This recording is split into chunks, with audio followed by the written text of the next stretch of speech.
జగన్ పేరు చెప్పుకు తిరగాలని వాళ్ళు ఏ ప్రభుత్వ ఉద్యోగి అనుకోడు, ఏ సచివాలయ ఉద్యోగి అనుకోడు. అయినా సరే సవరన్ సర్టిఫికేట్లో జగన్ది వచ్చిందంటే అక్కడ టెక్నికల్ రాంగ్ ఏదో ఉంది. కాకపోతే దానికి బలిపశువులైంది ఉద్యోగులు.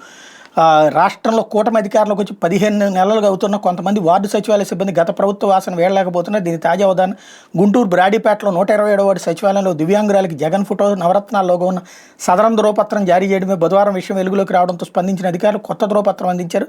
దివ్యాంగురాలకు గత ఫిబ్రవరి 20 జీజీహెచ్లో వైద్య పరీక్షలు చేసి 100% వైకల్యం ఉందని వైద్యులు నిర్ధారించారు.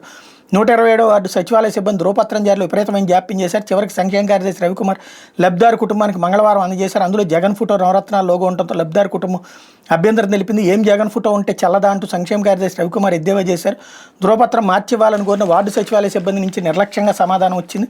విషయం తెలిసి జీఎంసీ కమిషనర్ పులి శ్రీనివాసులు 127వ వార్డు సచివాలయ సిబ్బందిని పిలిపించి ఆగ్రహం వ్యక్తం చేశారు. విద్యా డేటా ప్రాసెసింగ్ కార్యదర్శి ఆర్ రామ బిల్వికాదేవి, వార్డు సంక్షేమ కార్యదర్శి వి రవికుమార్లను సస్పెండ్ చేశారు. నోడల్ అధికారి ఏఈ కె సాంబశివరావు, పరిపాలనా కార్యదర్శి ఏ నాగమణిలకు షోకాజ్ నోటీసులు ఇచ్చారు.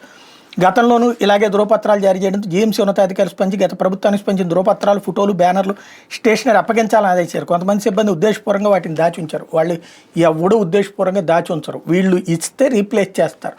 కాకపోతే ఇందులో ఉద్యోగుల్ని బలిపశువులను చేశారు, పైన వాళ్ళ తప్పుల్ని కవర్ చేసుకుంటారు.